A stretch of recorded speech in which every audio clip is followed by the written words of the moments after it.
Hi guys, Claudia Boleyn here, and I wanted to make an ASMR video today. I've had loads of people request some more ASMR stuff, but a lot of people have said that they like having a visual to look at. So I am appearing on your screen today. I've got like the green screen out. I don't know how well that's actually going to work, but fingers crossed that it will. My hair is like a complete state. I need to wash it. It goes a bit big when it's like this. So yeah, I thought that for today's video I could do a topic that I really enjoy, and I can just like chatter on and on and on about. And also, if you have any suggestions like for videos you'd like me to do, like for ASMR, please let me know and I'll do them when I can. Also, just to let you know, for some reason they have closed the road outside. Well, they haven't closed it, they're doing some sort of building work and there's like traffic lights on our road, so I'm sorry about like the traffic noise or background noise. I'll do what I can to edit it out. I know that at the moment you can probably hear like white noise, but actually I personally really like background noise, like white noise. I can't actually sleep without that, so I like to keep that in. Okay, so I was looking at my books and I was thinking I wanted to do Doctor Who one today because I really love Doctor Who, so hopefully this is going to be in focus for you. It's been ages since I've done ASMR, so I'm hoping that you can see it. It's an old, it's quite an old book now. Yeah, it feels weird because since 10, I mean obviously we've had Matt Smith, we've had Peter Capaldi, and we've had Jodie Whittaker, who's going to be leaving soon, and we're going to find out who's going to be the next Doctor. So it's weird because, yeah, I've always been like a massive Doctor Who fan. And I have so many Doctor Who books and merchandise. Like when I was growing up, when like other girls my age would be like asking for like jewellery and stuff like that, I would be like, oh, I need this like particular Doctor Who book. I need to add it to my collection. I was kind of like the Doctor Who girl at school. Like my planner was not covered in like different people I fancied, like anything like that. It was stickers. Doctor Who stickers.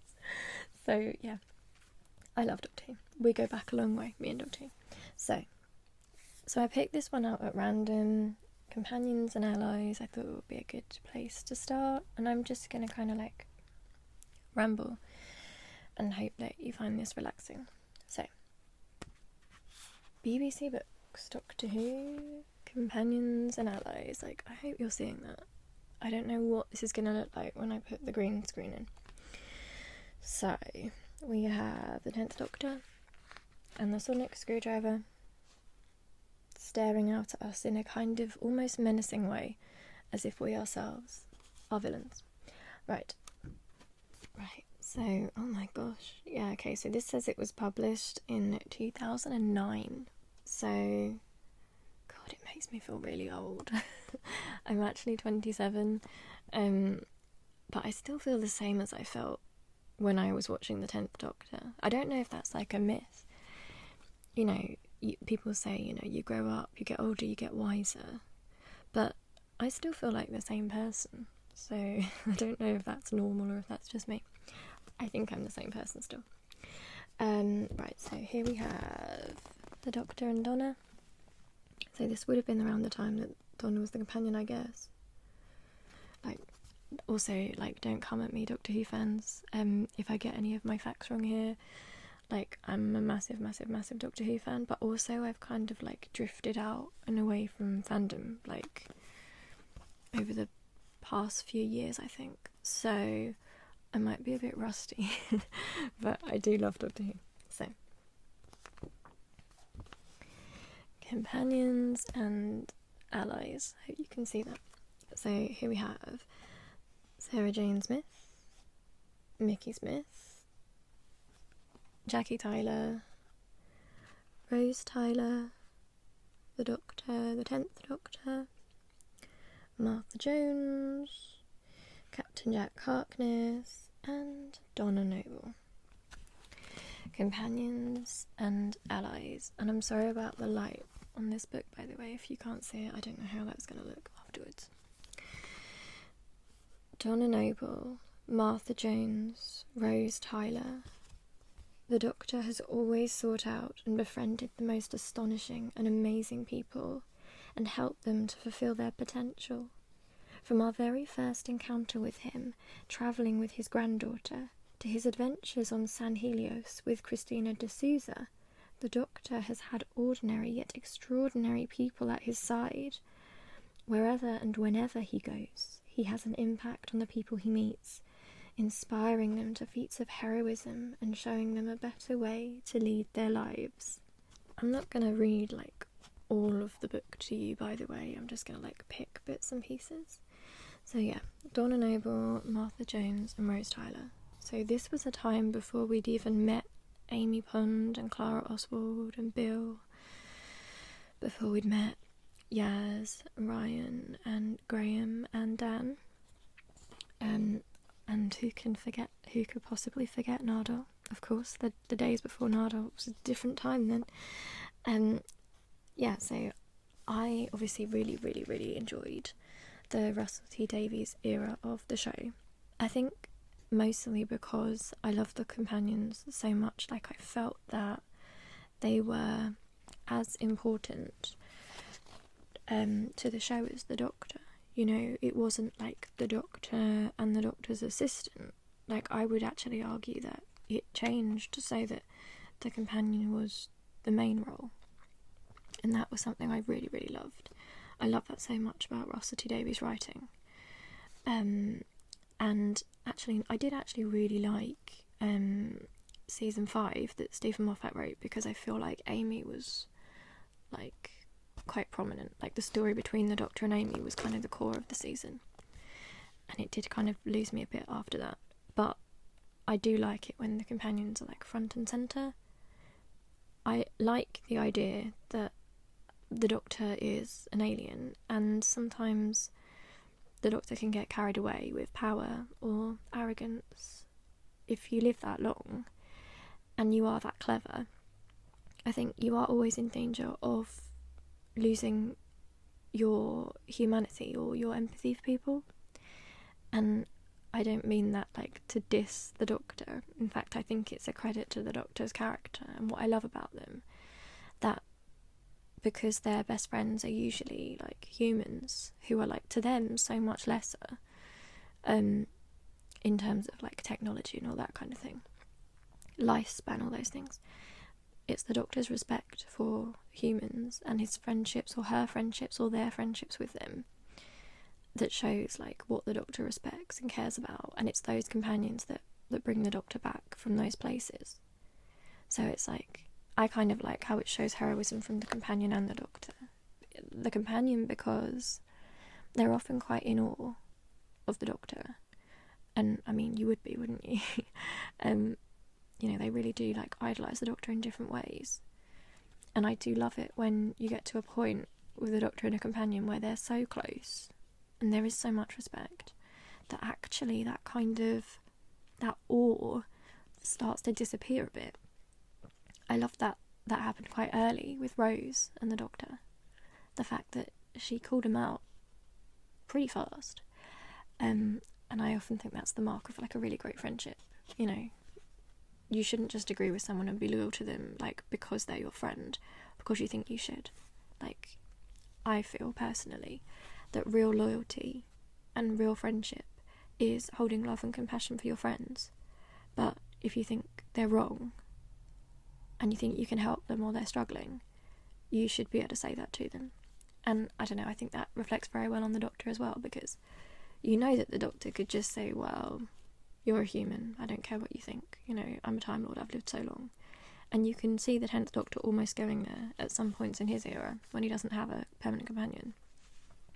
But it also reflects really well on the Doctor, the 10th Doctor especially, because he really does, it shows you how highly he values humans. He doesn't see himself as above. He can get arrogant, but when Wilfred talks to him, he doesn't think, oh, this is a lesser species trying to tell me what to do.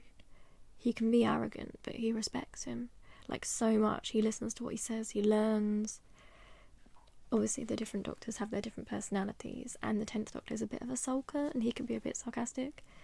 But I really love that about the 10th Doctor. This is not a video which is about how much I love the 10th Doctor, but I just love the arc for him was always that he was kind of teetering on the edge, and he always kept coming back from it every single time. I'm a creative writing student, so I've got my degree in English literature and creative writing, and I'm on my final year of my master's, and I'm doing creative writing. And I really admire how Russell T Davies writes. And there was something he said that really stuck in my mind. A lot of things, actually, in terms of writing. But he said something about, and I live by this with my own writing, that the real heroism and the real drama that comes with characters is when you see them be the opposite of their flaw. I'm paraphrasing. But for example, he spoke about, I think he was talking in the context of Rose, for example, Rose Tyler, and that Rose's flaw is that sometimes she can be quite selfish and she can be dismissive of others. Like, Rose is quite young as well, so of course she's going to be quite self-centered sometimes. And I know a load of fans didn't like her for that, which is fine if that's your opinion. Like, you can like or dislike who you want, but for me, I thought that actually made it more powerful, that her heroism comes when she's completely selfless. You know, that's her heroism, when she puts that aside, when she's willing to give things up. And it's almost like the opposite with Martha, for example. Sorry, I will get more into this book in a minute, but the biggest, strongest point for Martha is it's so different, because after she's gone through what she has with the Master, and her arc has kind of been that she really idolises the Doctor, she really loves the Doctor, and she kind of lives her life in a way that's sort of defined by him, or at least she waits for him. She wants to be more special to him. And Martha's character is the opposite of Rose, because she's completely selfless from the start. So you've got that she's the middle child of her family, she's the peacemaker of her family. She's trying to navigate her mum and dad's divorce and the family politics, and Leo, who is younger brother, maybe a bit pampered, doesn't really know what's going on. You've got Tish, who's very loyal to their mum. Martha's in the middle, trying to sort everything out, putting herself aside, her job as a doctor, all these things. She's always putting other people first. And I think that's why it's so powerful that when Martha leaves at the end of her season, her big moment is actually saying, do you know what, I'm actually going to put myself first here. I do love you, but I need to tell you that I'm putting myself first. So that's her triumph. Anyway, that's something I really, really like about Russell T Davies. And again, sorry not to go on, but because they're here, Donna Nobles, Martha Jones and Rose Tyler. In terms of Donna, if you think about when we meet Donna is one of those people that I feel like most of us probably know Donna. I get the impression Donna's quite into tabloids and things like that. She's quite loud. In some ways she's quite selfish, or self-obsessed, but she's not unkind. She's not deliberately unkind. She's just wrapped up in her own stuff. And the heroism that starts to come out in Donna, we obviously learn that she's become that way. She's become quite brash and loud, because we realise, or we get the impression that at home she's had to kind of make this persona because her mum kind of undermines her all the time. So it's she's had to become more loud. It's she's desperate to have her voice heard all the time, because it's not really validated at home, and it never has been. Only really has been with Wilf, her granddad. And you can see that when she's with him, she's more gentle. The Doctor kind of brings that out of her, moments where she is in Pompeii and she's crying and she's begging for the Doctor to save somebody, and when she cries for the Ood, those are the big moments for me, for Donna, because she's someone who's so she comes across as self-centered, and she's loud, and she dismisses things, and she can seem really it makes her seem unkind sometimes. You know, she doesn't care about what's going on in the wider world. But it's not because she's not kind or good. I think it's because she wasn't validated. She felt like she was nothing. She felt like, well, no one's listening to me, I better be loud because otherwise no one cares. And like, I'll probably make another video at some point about the companion family relationships and things like that. But again, like, that in Donna is her highlight. Like, whenever Donna is doing something that's completely selfless, it's like, wow, like, or not even necessarily selfless, it's when she's thinking about the big picture, because she, before, you know, only thinks about her own place. And in Turn Left, I mean, that's a pretty dark episode, so I'm not going to talk about it too much here. But the beauty of that is that in a situation like that, when it actually happens, it ends up that it is actually someone like Donna, who, she isn't really educated on it, she doesn't know what's going on, she doesn't see it in advance, but when the people are being taken away, she runs after them in the street. And she's a good person, you know, she's not educated on politics, she doesn't really know what's going on, but she feels it emotionally. And she's willing to run after them, and she uses her voice in the right way. And I don't know, it's like her flaw, I'll say it in quotation marks, which is being so, like, loud. Like, by the end, she's using it. Like, she's using it to say, I am loud, and I'm going to use that voice for people who need it. Anyway, I could talk forever about, like, the companion arcs of Russell T Davies, like, seasons. But I love that very much. So I like that here it says that, like, the Doctor, he has an impact on the people he meets, inspiring them to feats of heroism and showing them a better way to lead their lives. I think that's definitely true. But I also think that, I mean, I think really that the companions probably give more to the Doctor than the Doctor gives to the companions, really. I think there's so many times when we've seen the Doctor could probably go the wrong way in their life. But it's the companions who, like, keep him, in terms of 10, for example, like, focused on individuals. Like, they're not numbers, they're not just, like, a statistic, they're not just, like, ants to him, like, you know, like, so many of them, these lesser beings, like, they all have their own stories. It's like that quote, isn't it? There's the Desmond Tutu quote, which I won't get completely right here, but it's about, like, if you do good in your corner of the world, like, wherever you are, try and do good where you can, and it'll be like a domino effect. You can do that good. If you can help one person, then they're going to help other people going forward, and you're going to create, like, this massive, like, wave effect. Anyway, I think that's kind of it. Like, the companions the Doctor has remind him of that, and the good that they do, like, spreads. I really loved it. Like, I love that whole message. Okay, so what else do we have here? So I'm not gonna, like, go through all the companions in, like, great depth or anything like that, but I'm gonna, like, read them out. So the first companion that we have is obviously Susan. So Susan Foreman, and that's the Doctor's granddaughter. Famous for, I believe she, like, keeps hurting her ankle, like, in numerous stories. I'm sure she's always hurting her ankle all the time. Okay, this is interesting. As the BBC drama department prepared for its new science fiction series, plans were drawn up for the 4 leads.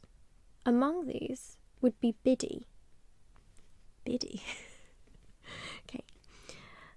A with-it girl of 15, eager for life. By the time the first episode was transmitted, the part had been developed further. Producer Verity Lambert and director Waris Hussein cast Carol Ann Ford as Susan, still 15, but now born in another world, another time. So yeah, Susan kind of is the first companion, but then also, I guess she's also family, so I don't know if she counts, but I guess she probably does. She's not human, necessarily. I mean, do we ever know if she's human or not? Like, I suppose we don't really know. Obviously she travels with Barbara and Ian, who are, like, school teachers, they're her teachers. And I believe, like, in the first episode, they're, like, really concerned. They're, like, in the junkyard, like, we got this weird student, and, like, we're gonna, like, look around the junkyard, like, what's going on? What's going on here? It says that Susan was brilliant at some subjects, notably history, maths and science, but unfamiliar with Britain's pre-decimal currency, and there were other odd gaps in her knowledge. This and the erratic quality of her homework provoked the curiosity of two of her teachers, Ian Chesterton and Barbara Wright, who investigated her home address, a junkyard containing a strangely humming police box. Ian and Barbara, should definitely be commended for that, because, I don't know if that many teachers would, be bothered to go to the junkyard. I don't know. Good for Barbara and Ian. So here we have Barbara Wright. So she's a history teacher at London's Coal Hill School. Barbara's interest was piqued by her strange pupil Susan. Hoping to confront the girl's grandfather and tell him to take some interest in her, she instead stumbled into a 2-year trip through time and space. And then we have Ian Chesterton. This is interesting. The BBC wanted a strong and courageous young male lead to contrast with the older figure of the Doctor. Cliff would be physically perfect and even brainy.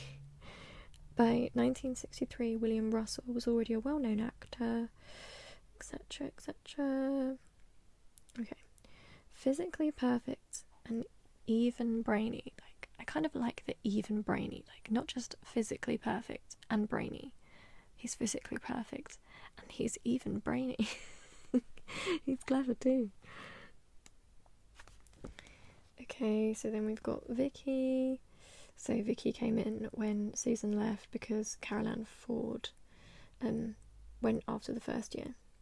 So Vicky's played by Maureen O'Brien. It says here, founding member of Liverpool's Everyman Theatre. So Dan Lewis would love her. Would love her, definitely. So it says that Vicky was a teenage orphan from the late 25th century. And it also says here, poor Susan, it says that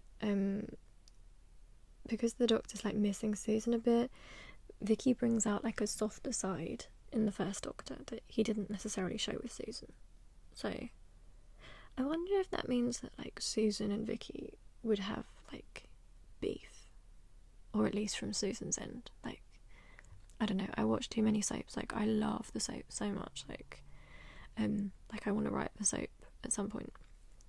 And I like that idea. Oh, my grandfather, he was really hard on me when I kept breaking my ankle. But when you broke your ankle, he was really nice to you. You're my enemy now, Vicky.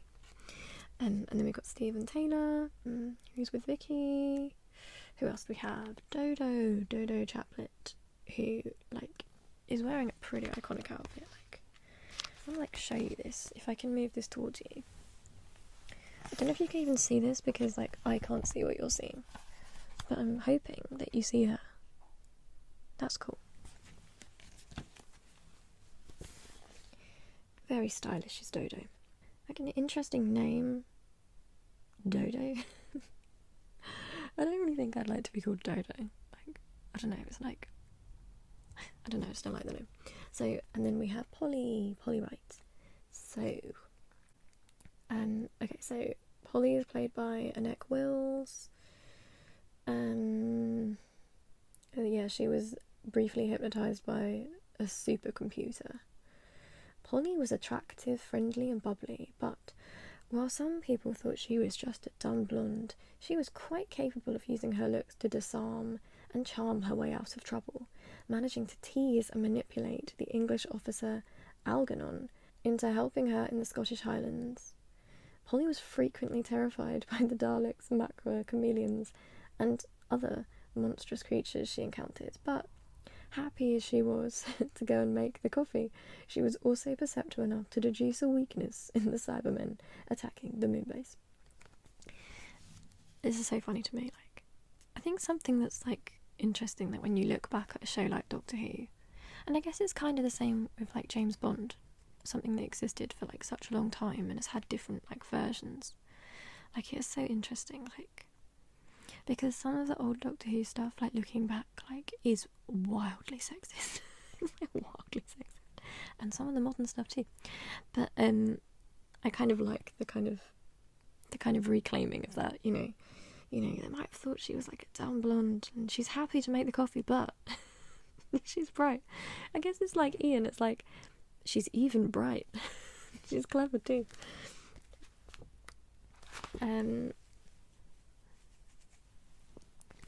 Okay, so then we got Ben. A strong friendship quickly developed between Ben and Polly, with him calling her Duchess, and Polly teasing Ben for his simple loyalty and obedience to the Navy, and then to the Doctor. Okay, so we're coming up for like one of my absolute favourite ever companions here. Okay, so it's Jamie Mccrimmon, and like, I can't lie to you, I love Jamie. Like, Jamie is probably one of, if not my actual favourite classic companion in Doctor Who. Like, I just think he's so funny with the second Doctor. I'm also a little bit biased because Fraser Hines, who plays him, also plays or played Joe Sugden in Emmerdale, and I'm a massive Emmerdale fan. Especially, like, I'm really interested in like the Sugden family, etc, etc. Like, I know that's probably quite like odd because I'm like 27. But like, I'm like into like writing and stuff, so I'm very, very into like the soap sphere and all that kind of thing. That's what I really want to do. And I love Fraser Hines as Jamie, and I just love that he was in Emmerdale as well. And I still think that like Joe Sugden, they said he died in Emmerdale, but I see no reason why they can't just be like, oh, it was a mistake, he faked his death somehow and he's back, because Emmerdale needs more Sugdens. But what do we know about Jamie? So the Doctor, Ben and Polly met Jamie in Scotland in April 1746, shortly after the Battle of Culloden. Jamie, a piper, was uneducated and uncomplicated, but brave, resourceful, and unwaveringly loyal to his clan chief. Having helped defeat a band of English slave traders, Jamie accepted the Doctor's invitation to join him on his travels in the TARDIS. He quickly showed the Doctor the same loyalty as he had the clan McLaren, rarely questioning his decisions.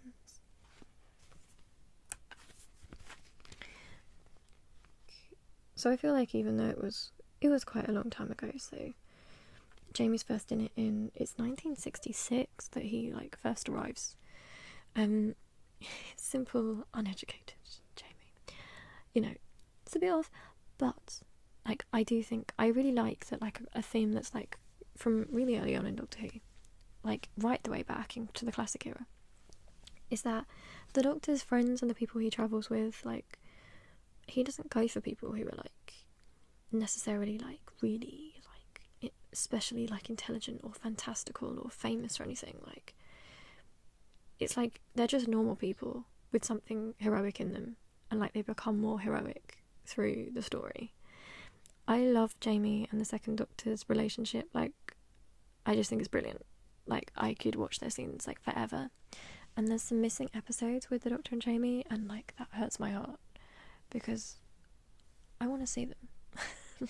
I would like to see them, but yeah, that might not happen.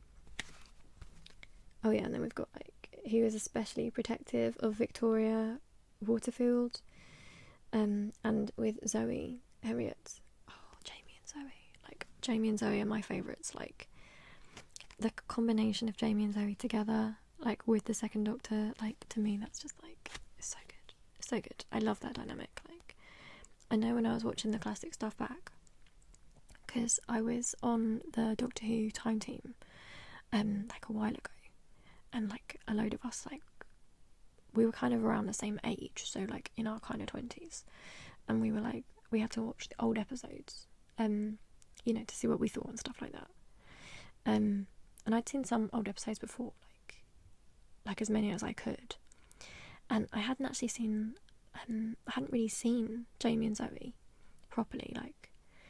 And I remember, like, what was it I watched? I think it was, sorry, I just had to answer my phone, but yeah, so one of my favourite like old episodes, like of the classic season that I loved so much, I absolutely loved The Mind Robber.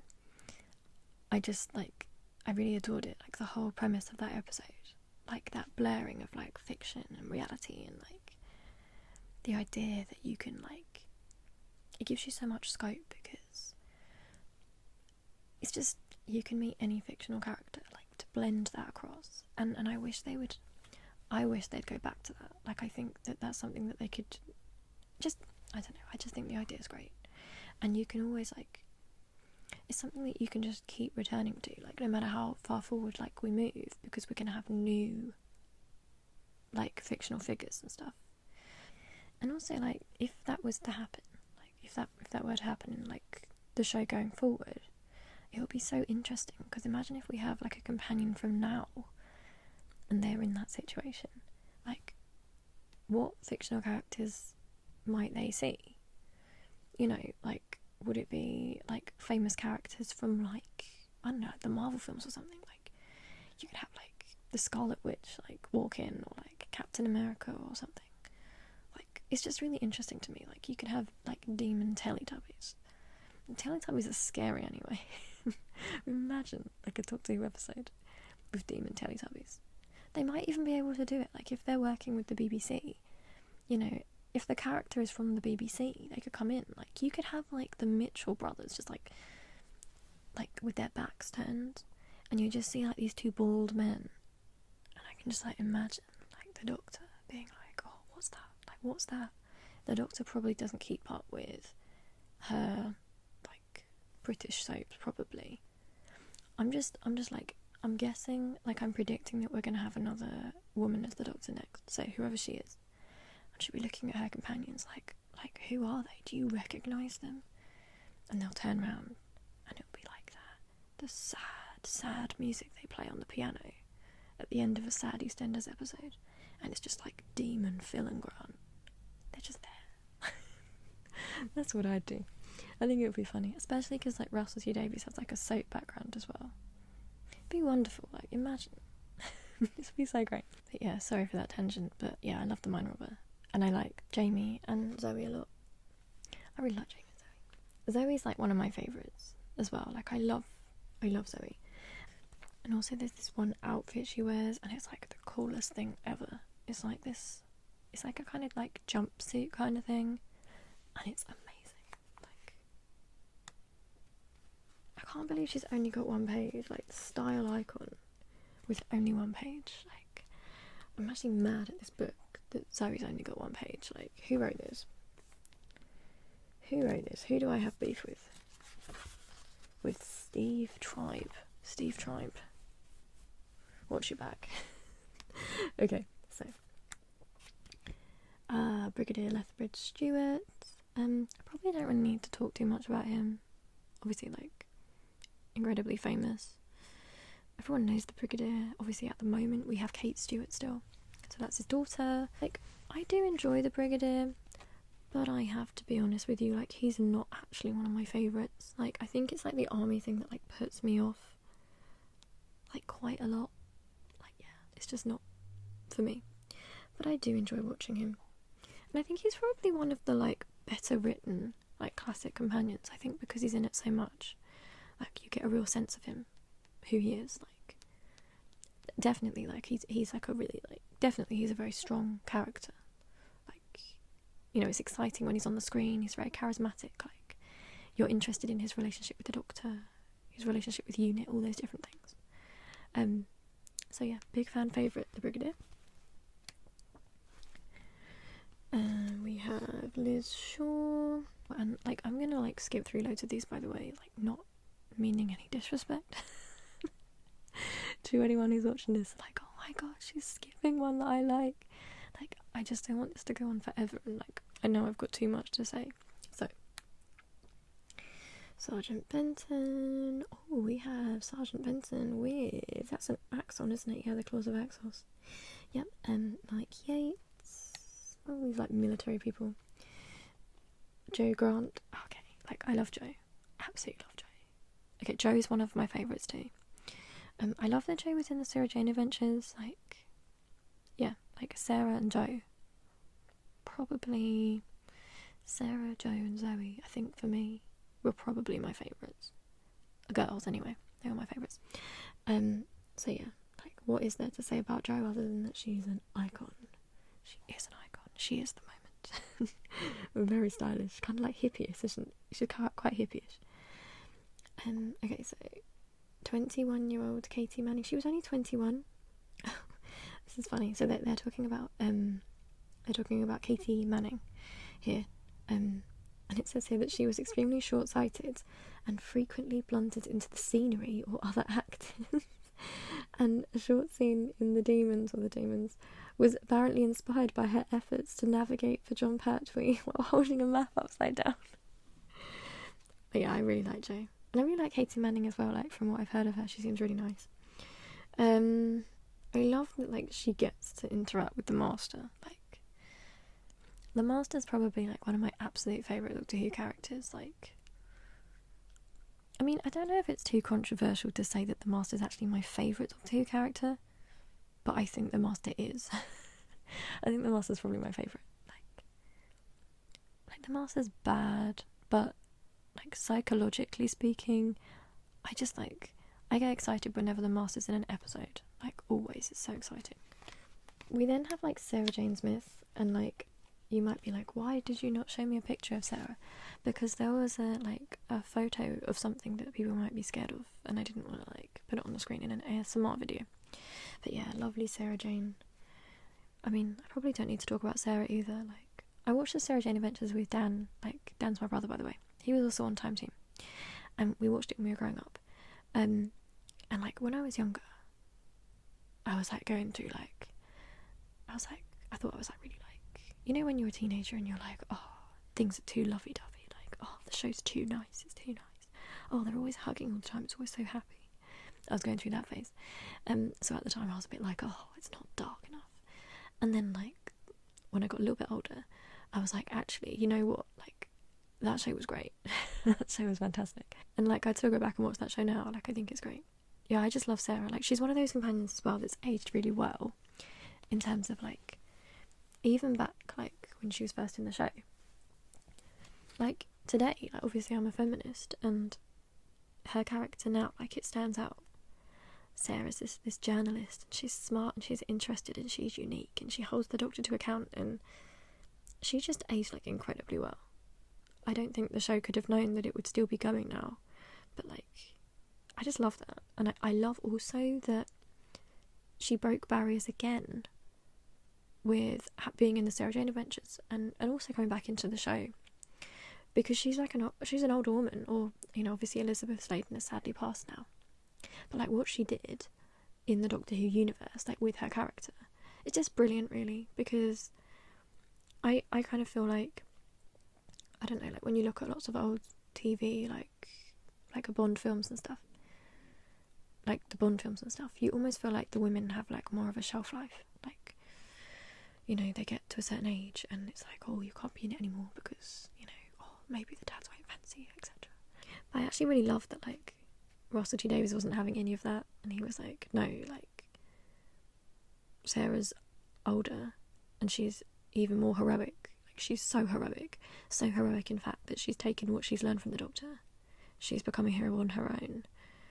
She's dealing with things in her own part of the world, like in her own little neighbourhood, like what she can do to help with kindness, and in a different way to the Doctor as well. Like, I don't know, like, Sarah Jane is just, like, an awesome character.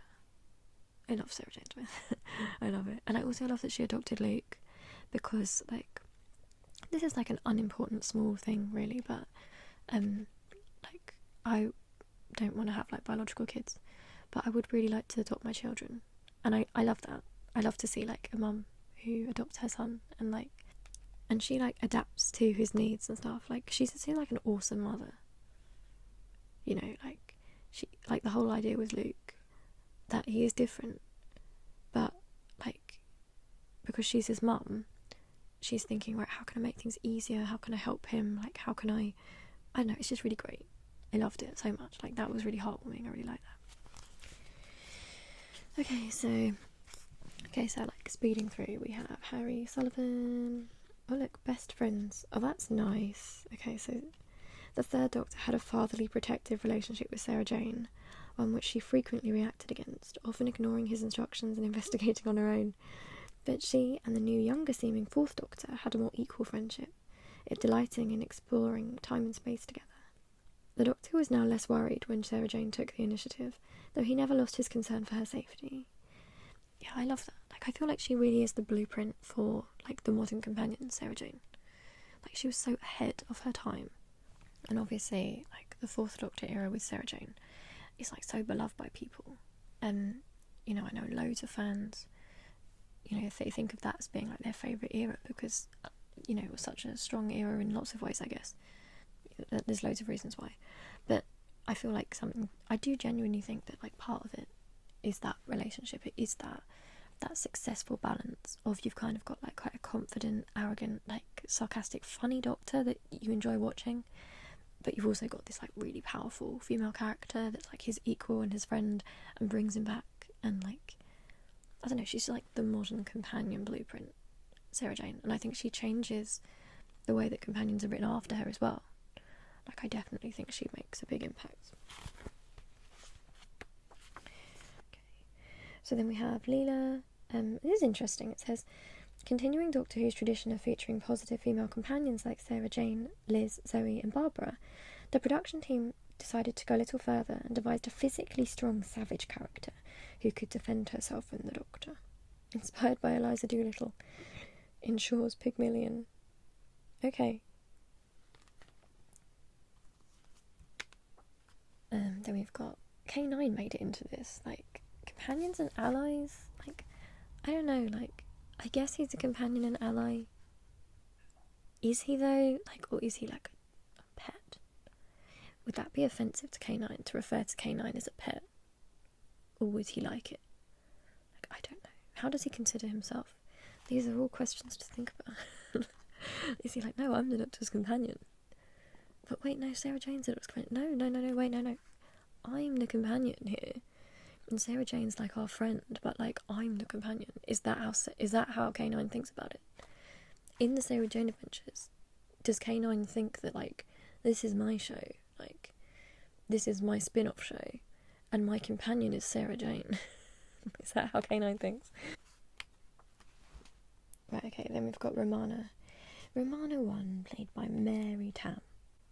Beautiful Romana, like, have to admit, like, when I was younger, when I was like, I used to, like, love reading books like this, and, like, I definitely had a big crush on Romana 1. Like, I don't know how old I was, but, like, I definitely remember thinking, like, seeing her in the books and being like, oh my god, like, yeah, so Romana 1, like, yeah, she's one of my crushes.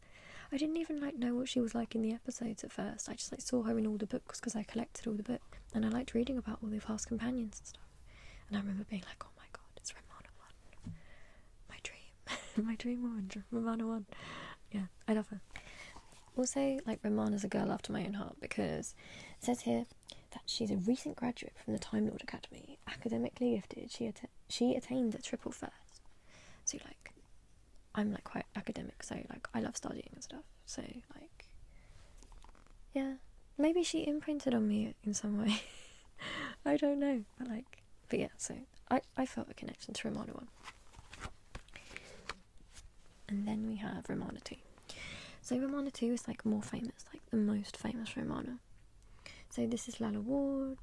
What I really like about Romana is the idea that she tries on different bodies. Like, she's just, like, imagine, like, going through them and being like, oh, do I want this one? Not really sure. Not sure. So yeah, this is, like, the second one that she chooses, like, that we see in the show anyway. But she was less severe and cold, in quotation marks, than the first Romana. They're a team of equals, of course. Yeah. I mean, dissing my first Romana, like, severe and cold, like, maybe I like severe and cold. How about that? Maybe that's better. Sorry if I just moved, like, it got to a point where I had to pause filming because my tummy was, like, rumbling so much because I've not eaten anything. It was actually getting in the way of, like, everything I was trying to say. It's, like, interrupting me. My own stomach was interrupting me, which was frankly rude. So I had to sort that situation out. So then we have Adric. Now, being, like, a younger fan and, like, getting involved in the Doctor Who community, I knew people didn't like Adric. People found him annoying, like, I knew that. But when I ended up actually watching Adric's stuff, like, I think I watched his stuff, like, it was a couple of years ago. I actually liked him. I liked him. Like, I didn't find him annoying at all. Like, I don't know, maybe I missed something, but... Oh, it says here, here they met Adric, a rebellious teenager with a gift for mathematics and a tendency to sulk if he didn't get his own way. And I have, like, a theory, like, in fandoms, like, I have beef about this. I'm sure that, like, adult people in fandom always get irrationally annoyed by teenage characters when they act like teenagers. I don't know, like, maybe you disagree, but, like, it's like in Game of Thrones, like, people really hated Sansa Stark. Loads. And it was like, why, though? Why? Like, oh, because she's whining. Like, well, she's a teenager. Like, that's what, like, I don't know. I was a whiny teenager. Weren't we all? Like, I don't know if, like, built into us somewhere, there's, like, an inbuilt, like, embarrassment about our own whiny teenage selves. And it, like, sets off this, like, oh, no, like, not another one. And really, it's, like, taking us back to the embarrassment of being a whiny teenager ourselves. Maybe. And no disrespect to any teenagers that are watching this. Like, I'm not saying that you're whiny because you're a teenager. I'm just saying that, like, sometimes, like, these younger characteristics, you know, like, they're used against characters, like, that are teenagers. And it's like, I don't know, it's weird when the people saying that are much older. It's like, I don't get it. I don't get it. Anyway, that's probably, like, something for another day. I don't want to, like, get dragged. So.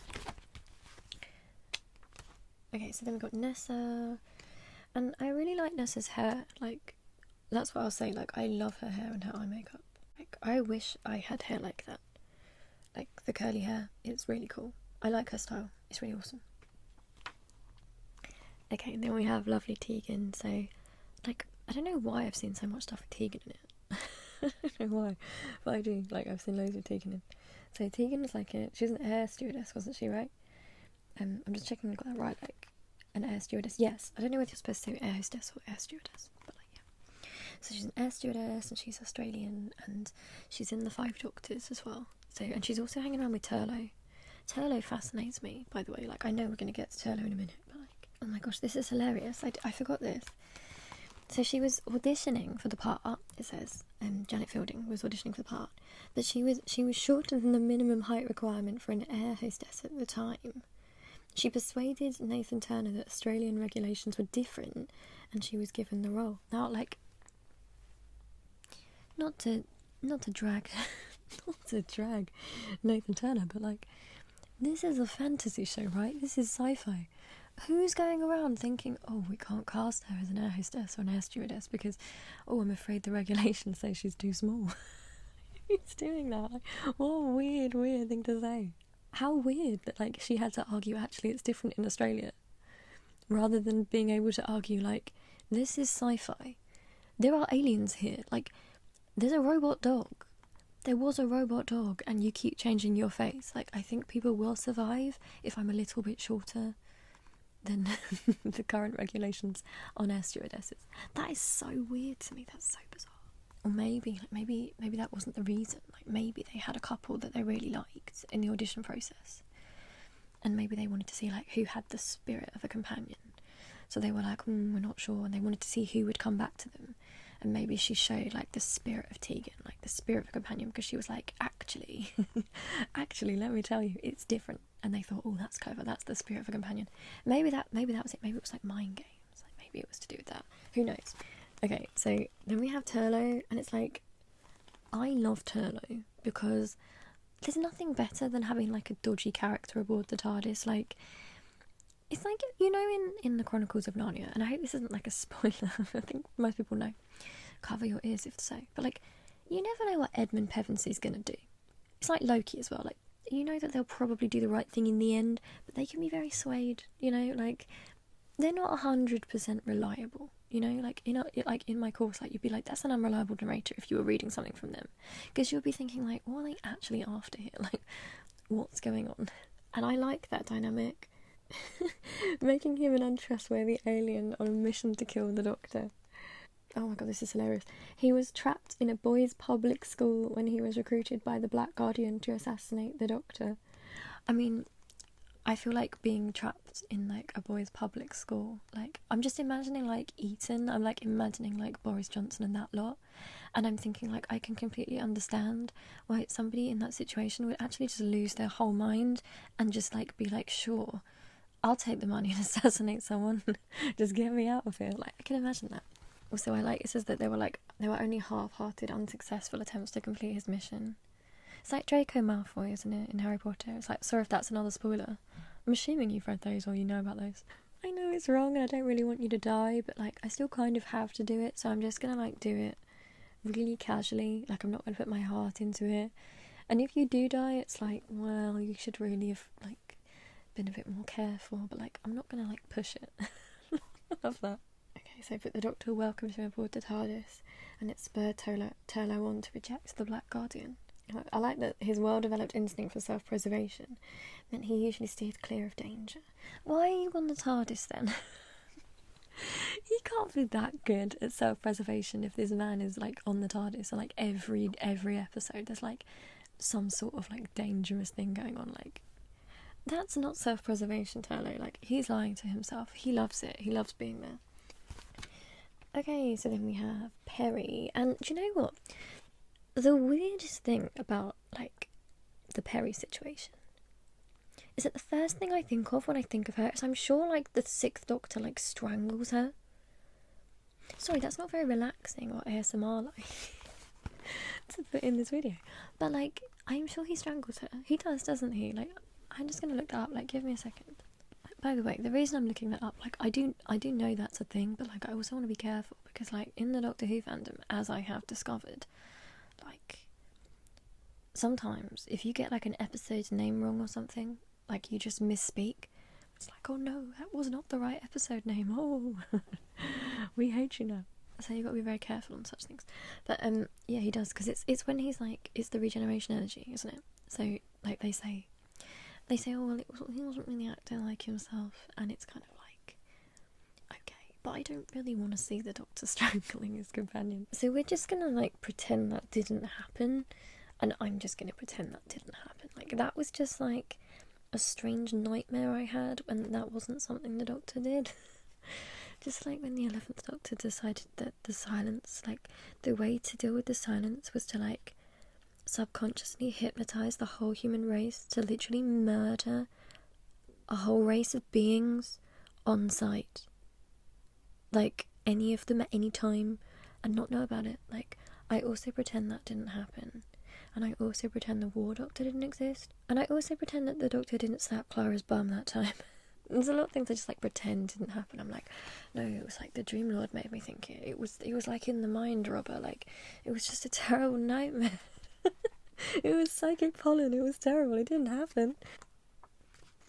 Okay, so then we got Melanie Bush. We got Mel. So, like, what are we, like, Melanie Bush? Like, really? Okay. But yeah, so I love Bonnie Langford because obviously she was in EastEnders and I'm a big soap fan. She's just a really nice lady, it seems like. And people are really mean about Mel sometimes. They say that, like, she was quite annoying, like, you know, because she was like a red-haired fitness fanatic. And you know what? You know, it doesn't go unnoticed by me. You know, we've had 2 ginger companions on this list so far. The first one's been Turlo, and he was dodgy. And the second one's been, like, quite an annoying fitness fanatic. Like, there's an anti-ginger agenda, and I think it should be addressed.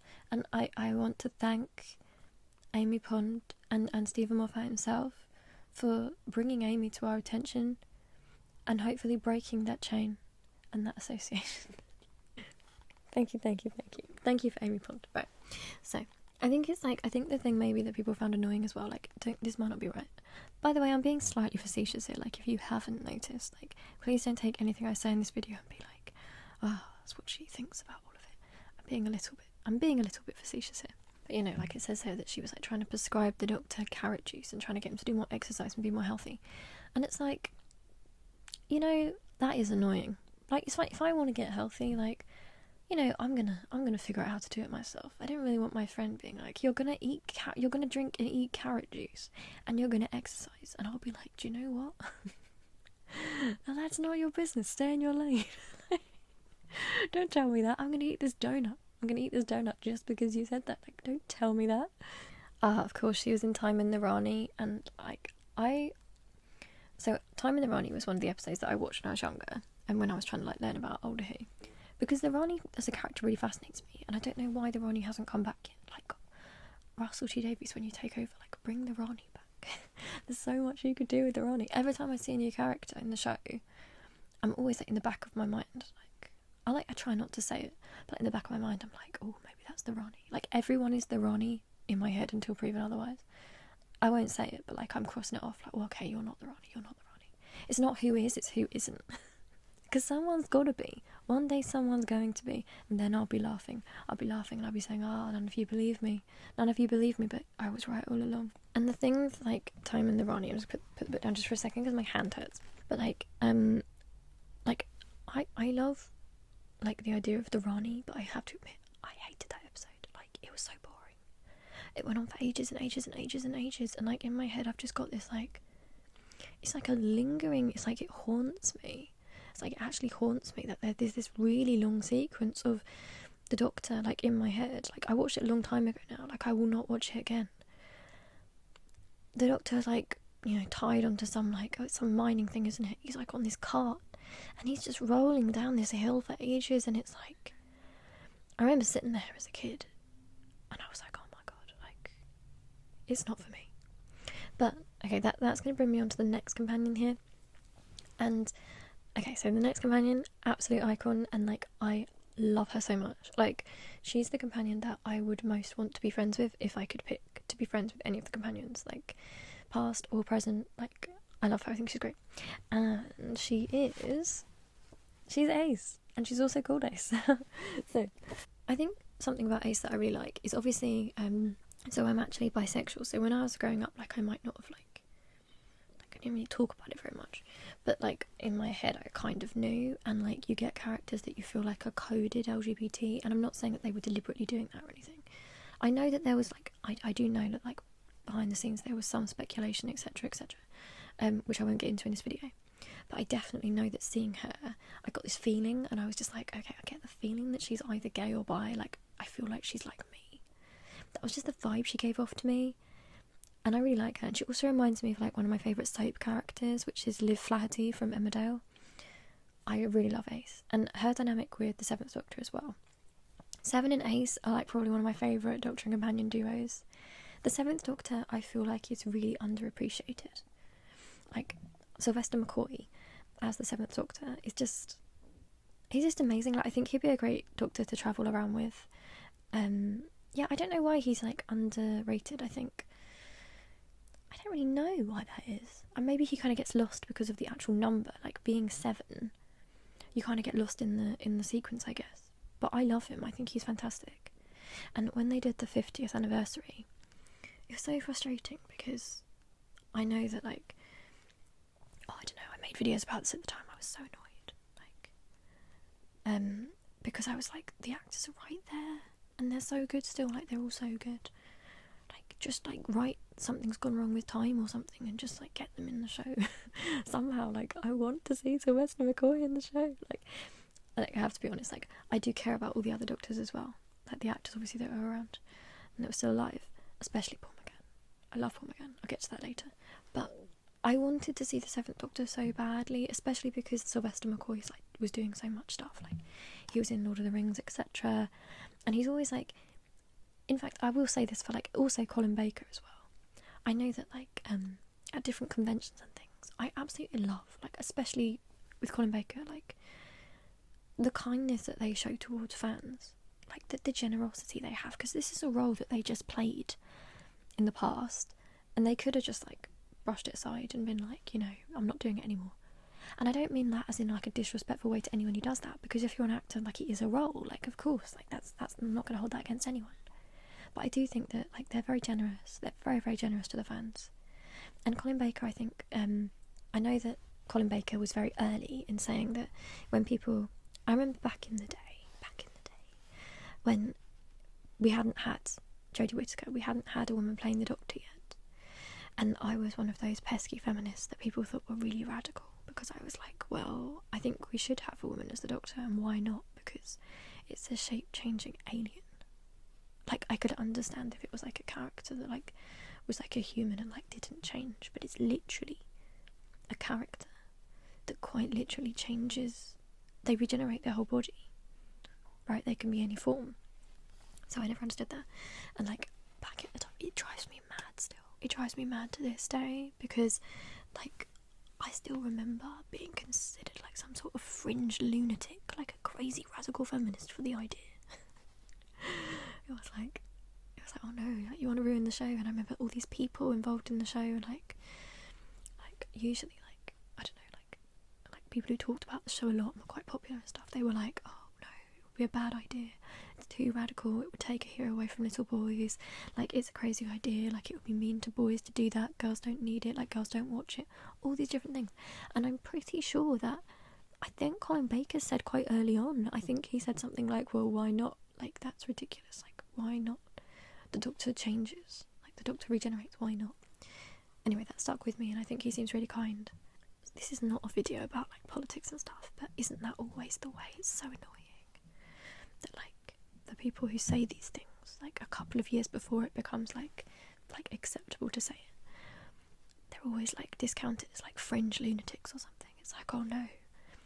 And then like when it actually happens, like I remember when Jodie became the Doctor, it was the weirdest thing, because like I remember those of us, like especially the women in the fandom who'd been like mocked and scorned, and they were like, oh, you're trying to ruin the show, like it's ridiculous, you're radical, like all that kind of stuff, you know. But all these people would have gone along with that. Suddenly, like when it became normal, it was like none of that happened, and all these same people, it's like they forgot. They suddenly acted like, oh yeah, it's a great idea, we were behind it all along. And it's like, I'm glad you guys have changed your mind, but like it would also be kind of nice if we hadn't been treated like we weren't welcome in the fandom, or like we were trying to ruin something for saying something pretty reasonable, which is that like the Doctor can change their whole form, so why shouldn't a woman play the Doctor? That bugs me to this day. Like it gets on my nerves so badly. Like it's so annoying. So annoying. Like in politics and everything. It's like, not to get on a political rant here, I know you're here for Doctor Who, but it's like gay marriage. Around that time, I don't know if any of you guys remember, but like people were so homophobic, the arguments they were using were so homophobic, and they were like, you know, it was tough, it was horrible to hear. And then now it's like a really normal thing. Those same people are like, oh yeah, it's fine, of course it's fine, like yeah, there was no problem, stop talking about it. And it's like, well, it was not nice for us to have to argue that for so long and be treated like we were insane and mad and asking for unreasonable things to have the same rights, you know. It's like that. I digress, but yeah, so I really love Sylvester Mccoy, and Colin Baker was like, I don't necessarily think he had the best shot with his seasons, like I don't think his episodes were the best, but I think his Doctor was great, and he's a great actor, and he seems like a really kind man. So again, it made me sad as well that like they weren't in the 50th, because I thought, well, what a great opportunity to really show them to like a new audience and give them the chance to sort of, you know, for young people to see them and be like, okay, I'm going to go back and watch their stuff. And yeah, that was just sad. And there was like the 5-ish Doctors that I think Peter Davison put together, which was really nice. But it was like, instead of having a new actor play the War Doctor, like I would have just liked to see the people that like made the show before get to kind of like appreciate some of the success, you know. I would have really liked that. I'm really digressing here, but yeah. So I watched one of my favourite episodes, and it still is one of my favourite episodes, is Battlefield. So Battlefield is with the 7th Doctor and Ace. And the reason I love it is because I really, really love the Arthurian legends. Like I've always really, really liked those. And so I liked the idea that it was like the King Arthur myth, and like Morgane Le Fay. So I watched that one all the time. And I just loved it. Like, I don't know how it stands, like, I don't know what people think in terms of like how good it stands up, you know, against others and things. But just in terms of like being nostalgic and something that I loved, I used to watch that episode loads. And yeah, I just loved it. I really love Battlefield. And Ace is so cool. I absolutely love Ace. Like, you know, like with her jacket with all her like pins and stuff. And it's like, I don't know, like, I don't know if you guys, if you're LGBT or something, went through the same, but like I went through a phase where I was like, I was like gonna wear all like my pins and everything and like let the world know and stuff. And like now I kind of don't do that so much, and I'm more like into my own style kind of stuff. But like I thought was very relatable. It was like, yeah, I've been there. I love you, Ace. Okay, so then we have Grace from the TV movie, Grace Holloway. Here we have the Eighth Doctor. The Eighth Doctor, who only appeared in one episode, one TV movie. And then I was really excited when, around the 50th time, when he, there was like that, the little mini episode, and he showed up, and it was so exciting. And actually, Dan and I were actually both at home, because I was, like, not to get heavy in this video, but like, we've had like a bit of a difficult situation in our background and stuff. And I'd had like a breakdown, and I was at home because of that, and Dan was ill, similar reasons. So he was home as well. It was a bad time. And they released unexpectedly the clip, the little mini episode with the Eighth Doctor in it, and we were so excited. Like, we went absolutely nuts to see him. Like, it was the best thing ever. But I was so disappointed that then he changed at the end. That he changed into John Hurt. No disrespect to John Hurt, because he's an amazing actor. And I love him because I'm a big fan of BBC Merlin, and he did the voice for Kilgara the Dragon. Like, I love John Hurt. I really love John Hurt. But I kind of felt like it's a shame, because like Paul McGann is being preserved by God. I believe this fully. He's being preserved by God to play the Doctor again. Like, he hasn't aged. God wants him to play the Doctor again. Like, and who are we? Who are we to deny God? That's all I'm saying. But yeah, that was disappointing, because I really wish that he could have played the War Doctor even.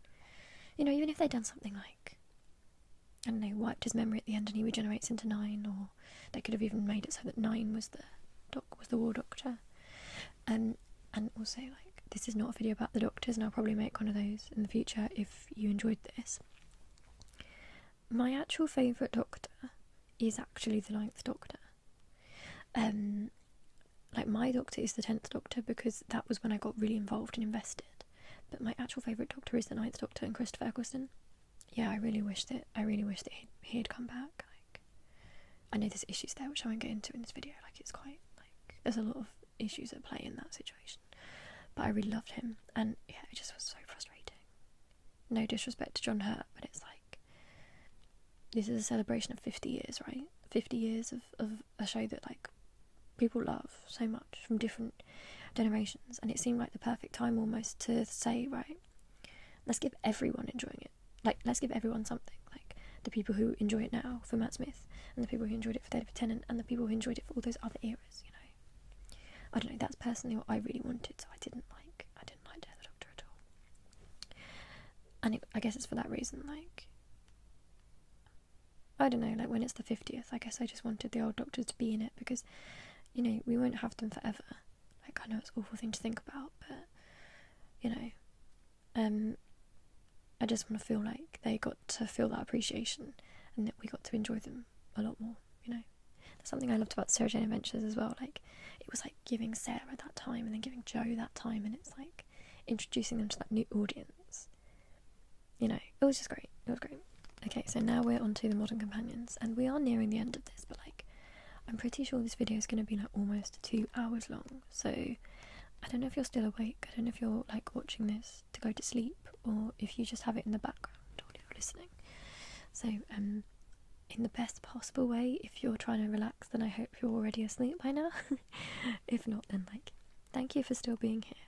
And yeah, I'm sorry this is so long. I don't know how long ASMR videos should be, really. I just ramble, and I listen to them to go to sleep a lot, so sometimes it's good if they're long, because sometimes you kind of drop off to sleep towards the end, or near the start if the ASMR artist's really good. Rose Tyler, I love her so much. I love Rose, and something like looking back now, when I was watching Rose for the first time, like, I was younger than her, so she seemed like so much older, like she's an adult. And then now I'm older, like, she was only 19. That's so young.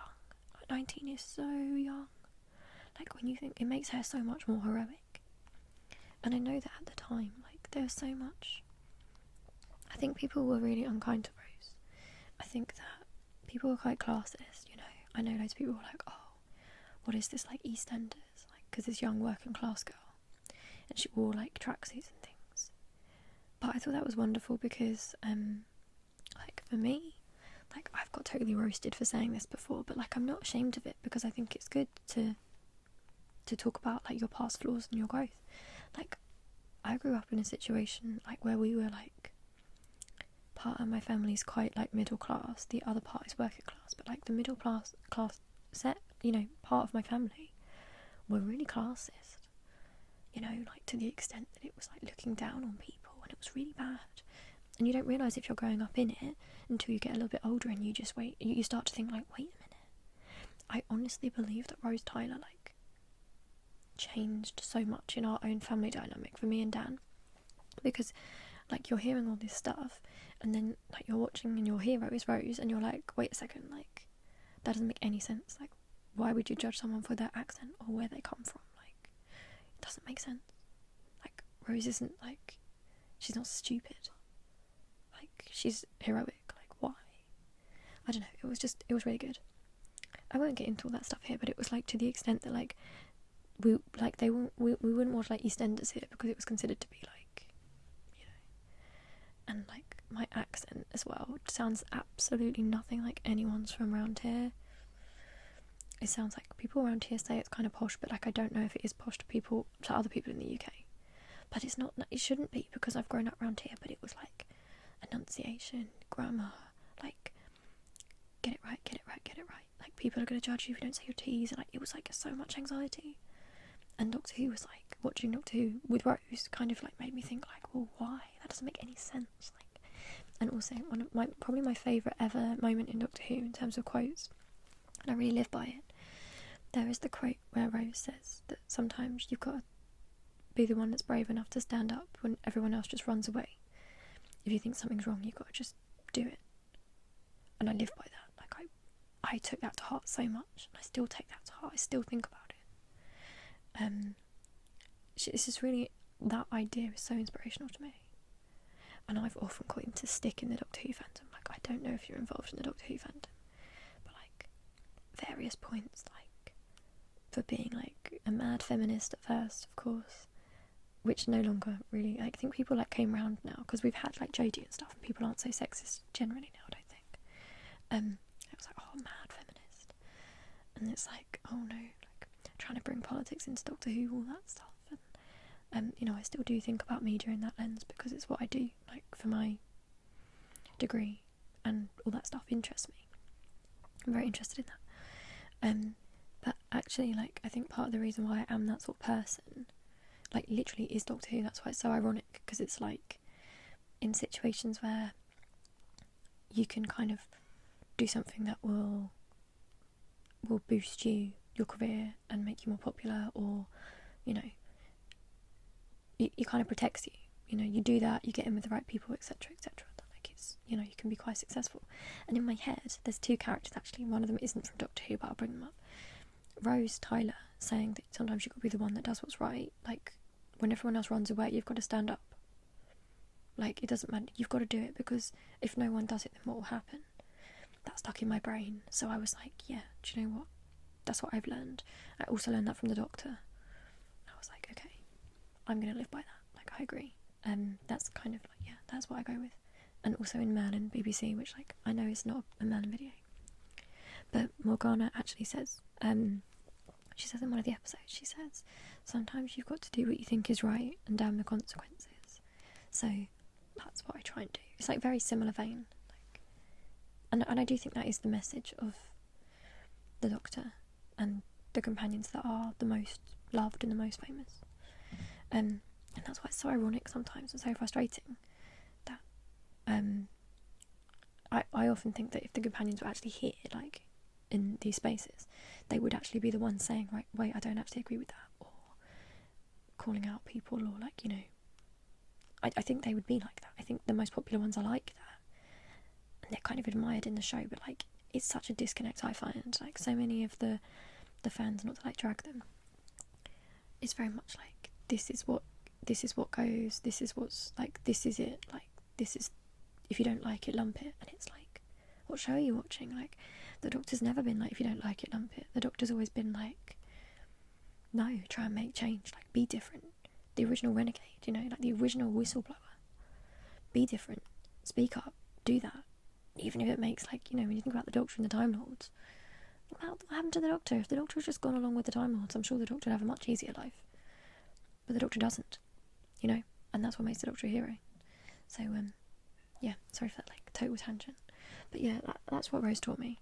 And she did teach me to be less classist. And, like, people have said, like, how, like, awful that is. Like, you know, it's that, you know, like, it's so bad that you were classist before and it took Rose to show you that. And, like, that's true, like, it is bad. But I don't know, I'm not going to talk too much about my background in history and, like, family and stuff. But, like, things have been quite difficult. And it actually, that's why I do talk so much about what fiction can do for people. Because if you're in a situation where you're not getting those messages anywhere else, if you can get them from TV, they can still break through to you and they can change things. Like, they can change it to the extent that you learn it from TV, you start thinking about it that way, and then you start changing stuff in actual life. You change systems, you challenge people, and it can come through TV. So, like, I know that's incredibly naive and classist and awful, but, like, I can't lie, like, that's kind of, you know, that's how it was. So I do believe the messaging that TV gives out is so important, because I know that, like, television brought Dan and I up, essentially, made us who we are, the heroes we had. Yeah, I'll talk about that in other videos and stuff, it's not really for here. But yeah, Rose means a lot to me for that reason. I love that, like, Jackie's got her own page here. I personally really related to Rose Tyler. So, in the sense that, so obviously in Rose's story, so her dad dies when she's little, and she's brought up by a single mum, and Jackie is quite overwhelming, and they're very, very close, they're kind of enmeshed. And, like, when I was younger, like, my mum and dad split up when I was, like, 3.5, and I didn't see my dad for a really long time. So it was just me and my mum and my little brother. And my mum wasn't, like, well or anything, you know, bad. I don't want to get into it here, but stuff was quite bad. Things weren't good. So there's a lot of responsibility, and it made me and mum really close. So I really related to, like, Rose in those stories, especially as I got older, like, looking back as well. The idea that, like, she loves Jackie, but she's like, I need to live my own life. Like, I've lived 19 years, like, we've been too enmeshed, like, it's just been us. We're too connected, like, you annoy me, I annoy you, we love each other so fiercely, but also it's like, I need to go out there and live, you know. And I felt that for Rose. I was like, oh my god, like, I feel that. And the longing for her dad, the idealisation of Pete. You do idealise somebody that isn't present, and then when she meets Pete and she's like, you're just like an ordinary guy, like, I love you the same, in fact I possibly love you more because you're more real. I don't know, like, that relationship with Rose and her dad as, like, adults, I think because she, like, met him as an adult, like, as a teenager, and that's when I did with my dad as well. I really got those emotions, like, how emotional it was.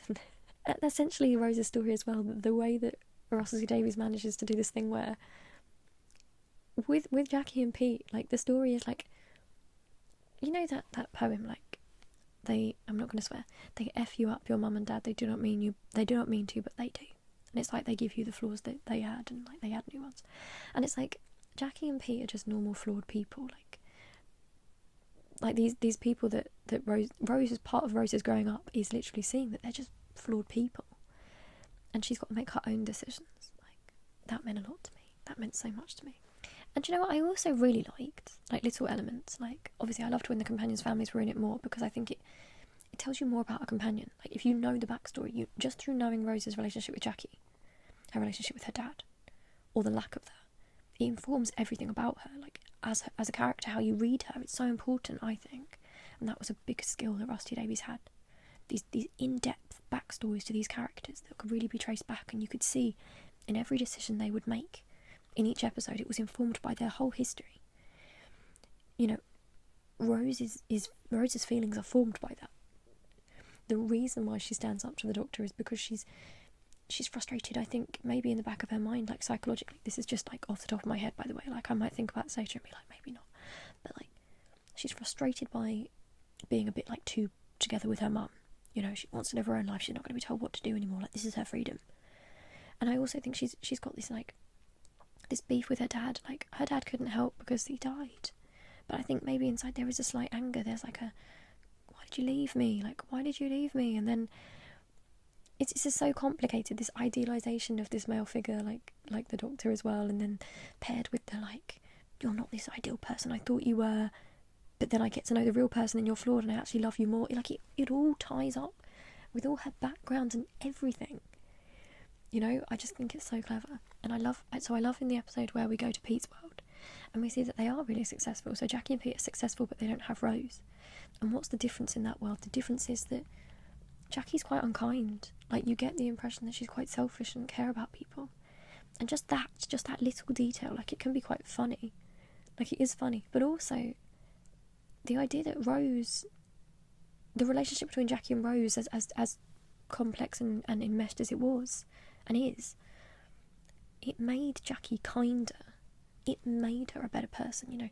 That hardship, you know, it must be hard for Jackie, you know, thinking that she did that on her own. And then when she loses Rose to the Doctor, you can understand why she feels so frustrated, because that's her baby, that's her life. But we can see at a distance that what she did made a hero out of Rose, and it also made a hero out of herself. You know, she didn't have everything. She didn't have those opportunities, and she thinks she's done it wrong. But we see the other Jackie, and we see that what she learned with Rose, the way she brought Rose up, she raised a hero. You know, and that makes her more heroic. So then we got Captain Jack Harkness. So it was cool to have Jack in the show, like, when I was younger, because, like, I'm bisexual, and I just think it was awesome to have a character that was, like, that fancied different people, and, like, the Doctor, like, just loved him. You know, the Doctor just loved Jack anyway. I liked that very much. I remember at the time people used to say that Rusty Davies had a gay agenda, and I think they're kind of right and kind of wrong. Like, I don't think there was any, like, mad, like, conspiracy agenda. I just mean, like, yeah, I do think he tried to normalise LGBT stuff for kids. Like, he tried to give kids that hero and show, right, okay, the Doctor and Rose love Jack, Martha loves Jack, like, doesn't matter. So in that sense it was an agenda, but, like, I think that's an agenda that all writers should be attempting with their work. Like, if you have a big platform like that, I feel like it's your duty almost to try and change things for the better somehow, to try and challenge people's perceptions and make life a little bit easier for people, you know? I know, that's my opinion, and I get dragged for that sometimes because people say, oh, it's just TV, like, you're reading too much into everything. But I mean, that's just my opinion. I feel like shows like that are so important, especially shows that kids are watching, especially shows where the kids are examining what it means to be a hero and who they view as their heroes, why they view them as heroes, who are the friends of their heroes. Like, I think it really matters. Okay, so Donna Nobles popped up here. Like, I know that she should technically be after Martha, but obviously we met her before Martha. Yeah, I mean, I love Donna. I really do love Donna. I like that. I like that Donna's a bit older. I liked that she was the sort of person that challenged me again, because the original Donna that we meet, I mean, okay, this sounds kind of bad, but I'm thinking like maybe like tabloid reader kind of thing. Like, I'm thinking that. And I'm like, oh, I don't know. And then you start thinking, well, actually, wait, this woman is kind. She feels undermined by people, and she wants to be heard. You know, she's shouting because she wants to be heard. She has this big heart. She has all this potential, and she actually really cares about the vulnerable. Like, that really comes out in Donna, and you wouldn't think it. You know, it's like all these defence mechanisms, all these walls she's put up because of her life, and the impression you get of her and Sylvia. You know, the sense that, like, obviously Sylvia loves Donna, but Donna's, like, probably the loudest companion, but she's probably also the most crushed. Very crushed by Sylvia. You can see that a single word, a single comment by Sylvia just brings Donna down. And then you see her then take it out on people. She becomes loud, she becomes angry, which is quite normal, like, you know, psychologically. And I think like, unpacking that with Donna, it was sad. You know, I know it's a comedy episode when she first came in, but, like, the idea that she's getting married to someone who doesn't really treat her that well. Like, he's quite charming, but he doesn't treat her well. And again, like, I do honestly believe, like, I don't think I'm putting too much on Rusty Davies here. Like, I do think it shows in his other shows that this is something in his writing, like, something very instinctive for him. His character writing is dead on, because it's more sad. It's more sad because this is somebody that is undermined by her mother, right? So this is somebody that is quite bullied. So she probably might not see the signs with Lance, because she's thinking, oh, he's handsome, he's got a good job, and he really likes me. And it's brilliant, like I don't want anyone to ruin it, like it's my big day, like I'm finally doing it. It's more crushing for that to happen to someone like Donna, because it's like, well, why might she not have seen the signs? Well, because I guess she's used to being a little bit mistreated by her mum. It's kind of sad. It was very sad. But and also, like, I'm just about to turn the page, but like, you know, her obsession with, like, she's very into, like, celebrities, isn't she? Like, she's very into all that stuff. And it's sad because it's like, I don't think I'm taking this too far. Like, only Rusty Davies can answer this, but I truly think the way he talks about writing and the way he writes shows this. It's all part of how he creates a character, like this very full psychology, because Donna is attracted to these big flashy stories of these important people with these important names, and it's a distraction for her. It makes her feel special, makes her feel big. Like, she can be judgmental because inside I think she feels so judged, and if she's judging someone else, then she's like, I don't have to think about myself. She's always on edge. She's always like all these barriers up.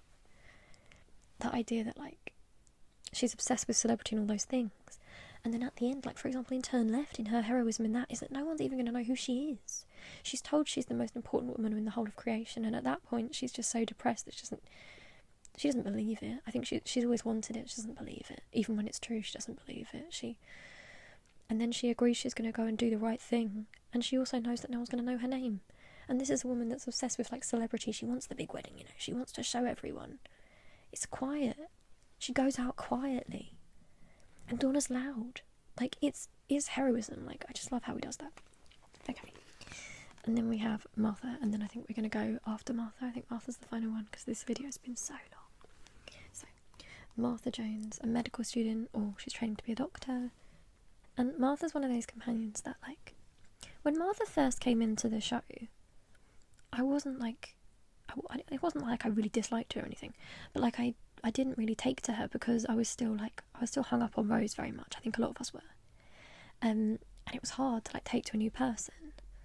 And so with Martha, for me, it was like I went through this process where it was like towards the end of her season, I suddenly started thinking, oh my god, wait, like, actually she's really cool.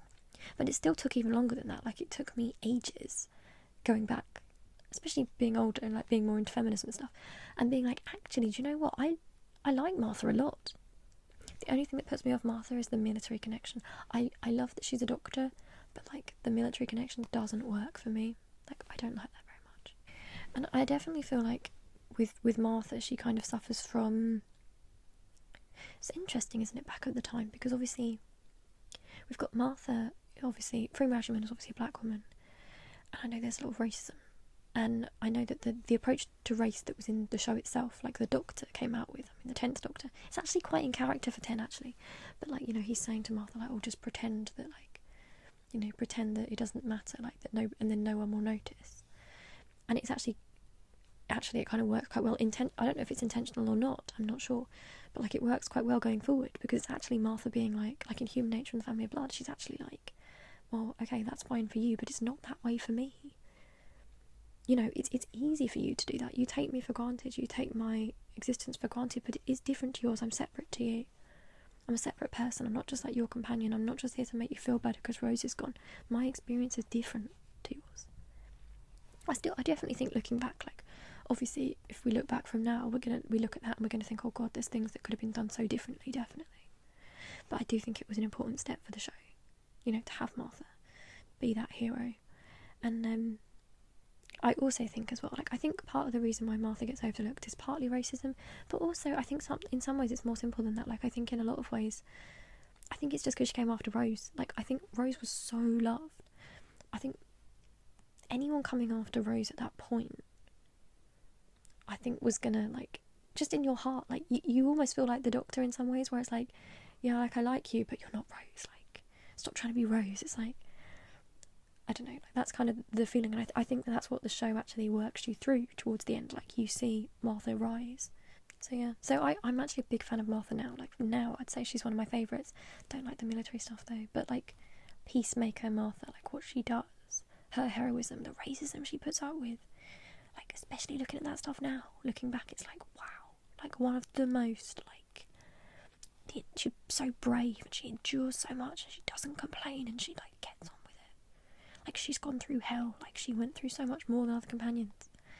I'm sure there's loads of different women of colour who are critics who'll write about Martha, and I'm half Indian myself, but like obviously I'm not a black woman, so there's so many things that I won't really be appreciating in that too.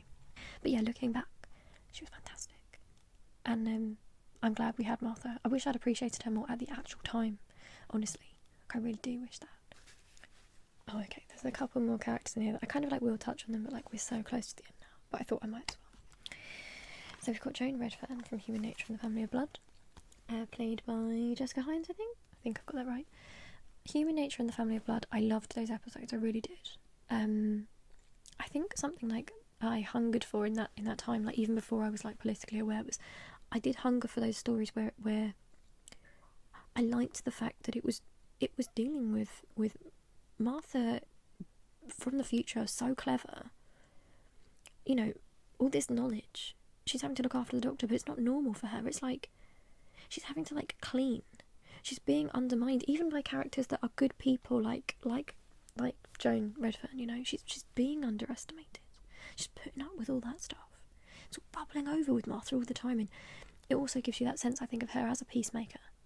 You know, she's not fiery because she's grown up in her family system as being the one that kind of smooths things over. So she's like, I'm gonna let it go. I'm gonna be the bigger person. I'm just gonna deal with it.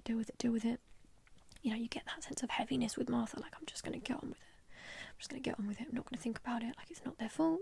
So yeah, it's really interesting that like the Doctor is a human. You know, that dynamic of the Doctor thinking that he's obviously a human from this time period, and him picking up the racism, and him like looking down on Martha. It's very, I don't know, I actually think that this is something like, you know, I do love Rusty Davies' character writing very much, but obviously I do actually think that this is something that they should have gone into way more. Like, that's huge. It's such a big element that I feel like they could have gone into way more. But yeah, so Joan Redfern, a kind, good person with the prejudices of her time, it seems. Yeah, it was hard to see. It was hard for Martha to see that, I think. Like, hard to watch Martha see that. You know, when he's a human, he doesn't even register you. You're doing all this for him, and he doesn't know who you are.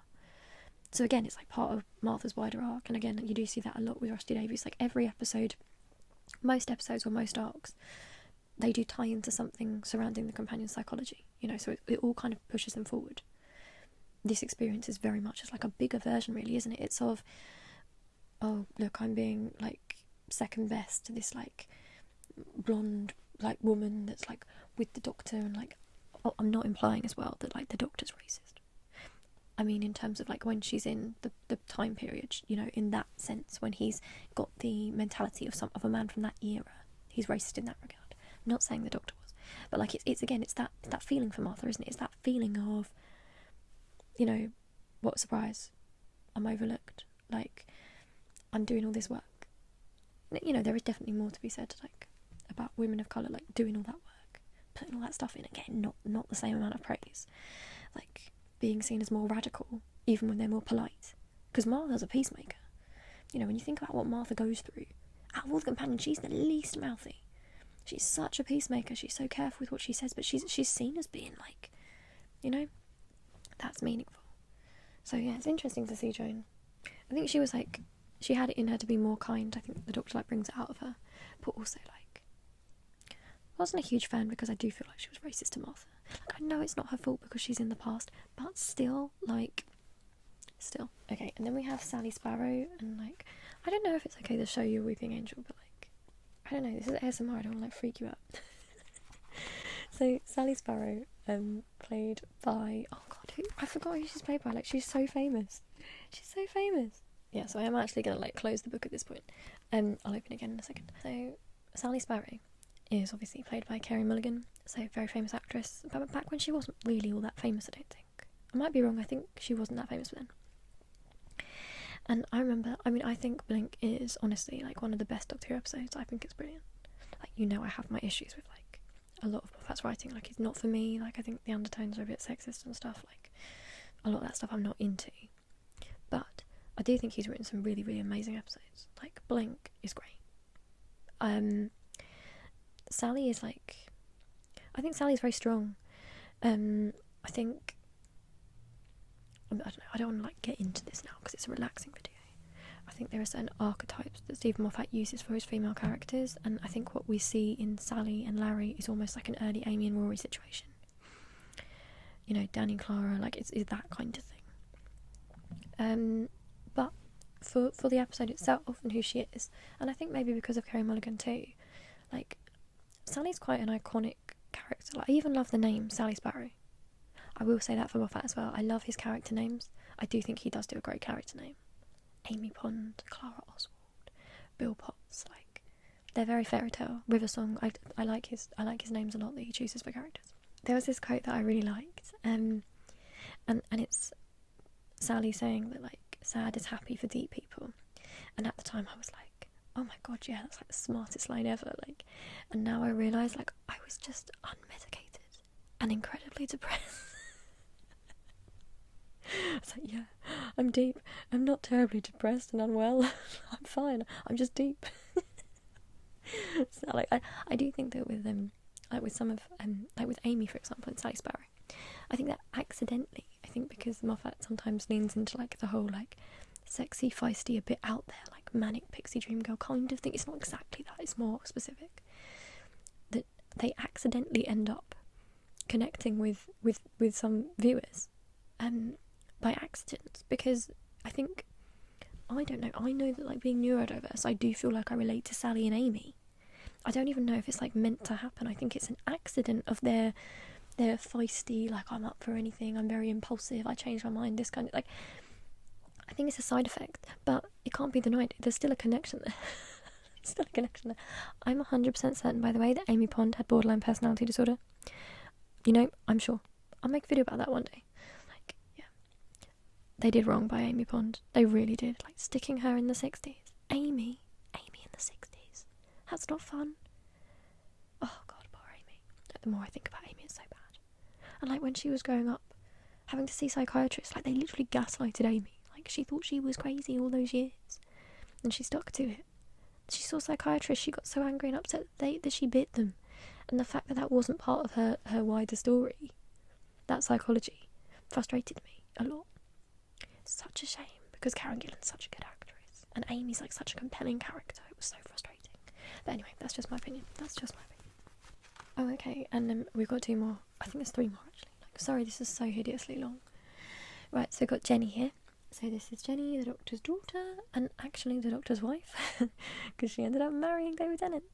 I love Georgia Moffat, like, have a crush on her. She was in Merlin as well, and when she's in Doctor Who, and like, yeah, big crush on her. She's so beautiful. Like, she is like out of this world beautiful, isn't she? Like, oh my god. Definitely remember like watching her episode with the Doctor, and like I did have a crush on David Tennant as well, because I'm bi, and like really watching the episode a lot. And I was like, to be honest, I didn't actually think the episode was like the best episode. But I watched it a lot, and I was like, why am I watching this so much? Like, why am I so intrigued by this? Then I was like, oh, because you fancy Jenny, you're just like watching it. Like, not to disregard Jenny as a character. Like, she did do a Big Finish drama, which I bought, which was really good. But yeah, I just really fancy Jenny. Like, she's very, very, very nice, pretty, very pretty. Like, sorry, like it's not so bad, but like, yeah. Georgia Moffat is just like, oh my god. And everyone always says like how lucky she is to be married to David Tennant. Like, I do agree, David Tennant seems like really handsome and everything, but I'm kind of like, well, David Tennant actually got very lucky. Like, I'm not being funny, but like, Georgia Moffat is like top tier. She's so beautiful. Anyway, yeah, so, but I do think that's like it's an interesting dynamic. It's interesting, like, the Doctor and family, how Donna wants those people to bond, like, yeah, it's one of those concepts and episodes that like you love it or you hate it, or I guess it's not really, some people are just in the middle on it. So I will say the music from that episode, there's this one piece of music called The Source. Oh, Murray Gold's music, I wish Murray Gold was back. Like, his music, absolutely so good. And like The Source, like I listen to it sometimes, I just get upset. It's so nice. Okay, so we have River Song here, like River. I have to say, like, I'm not the biggest River fan. I just generally, like, I'm just not. I liked her in Silence of the Library, Forest of the Dead, but then the more we learned about her, the less I found her, like, I wasn't really a fan, to be honest. Like, the whole dynamic just felt really off to me. Like, yeah, it really put me off. I wasn't a fan, but I'm a fan of Alex Kingston, and the idea of the character is pretty cool. But just like the execution, just like did not do it for me at all. Like, that's for another video. It won't be a relaxing video. Didn't do it for me. Okay, and this is actually the last one I'm going to do, like, for real. This is actually towards the end. So, we have Sylvia and Wilf. So, I'm not really going to talk about Sylvia because, like, I don't really want to. But, like, Wilf. So, Wilfred Mott is, like, obviously the Doctor's last companion. Well, the 10th Doctor's last companion. I really, really liked what they did with Wilfred. Like, I liked the idea of the parallel of, like, he's an older man towards the end of his life. The 10th Doctor was coming towards the end of his life. You know, those ideas about, like, obviously there'd been jokes before about little Wilf, who was, like, very queen and country kind of thing. But I love the way they turned that on its head, because he almost goes against, like, just personally, this isn't a political video, but I'm actually against the notion of patriotism in itself. Like, I don't support the idea as a thing. But what it does model, what I thought was really great, is this idea that he is, like, very queen and country and very, like, patriotic. But it's centred in a love for people, in trying to do what's right, and the fact that he's proud. He went to war, but he never shot a man, and he's proud of it. He's not like, oh, I went out and I fought for Britain and I killed people. He's horrified by that. You know, in the episode in Turn Left, when he's weeping because he knows what's happening, and it's happened before in history. You know, I loved that. I absolutely loved it. It was just beautiful. You know, in David Tennant's final episodes, you know, beautifully done. Like, the idea of, like, there's that conversation, isn't there, where Wilfred says that he'd be proud if the Doctor was his son, and you get that moment later where the Doctor just says that he'd be proud if Wilfred was his dad. Like, I don't know, like, how do you even, like, you can't even express, like, Wilfred is lovely, and even little details like the fact that he, like, his friends, his group of friends that he has, they're like a very mixed group. Like, you've obviously got, I think you've got, like, one of his friends is gay, there's a lot of women in the group, there's lots of men of colour, they're all friends, they all just, like, meet up. There's something kind of modern about Wilfred, and I love that. I was watching it with Dan recently, that last episode, and it was almost like they could be a friendship group, like, from today, and it almost makes Wilf more special. The fact that those are his friends, like, he lived in a time period where he could have, like, benefited from all kinds of things, and he never did. Like, those are his friends, those are the people he hangs out with. Like, he laughs, and he's kind, and the way he looks after Donna, he looks to the stars, like, I loved it. Anyway, so that is the end of this very long ASMR video. So I'm just praying that this is going to actually work. Imagine if none of this recorded. Can you imagine? So, hope you're well. Let me know if there's any ASMR videos you'd like me to make in particular. I want to make some more because I find them really helpful, and if I can help you, then that's a good thing, because that's one of my resolutions this year. I want to try and use my platform for good. So, yeah. If there's anything you like, then, like, please let me know, and I'll try and get that done for you when I can. So, fingers crossed as well that I can get the screen situation sorted. I've got no idea what this is going to look like. I think I'm going to look really pale as well because I have to alter the colour, but we shall see. It's been a long time since I've done, like, a visual ASMR. So, I love you loads. I will see you really soon. I hope that you're well. Hope that you're brave. Hope that you're kind. And, yeah, I love you loads. So, okay. I love you loads. I'll see you really soon. Love you. Bye.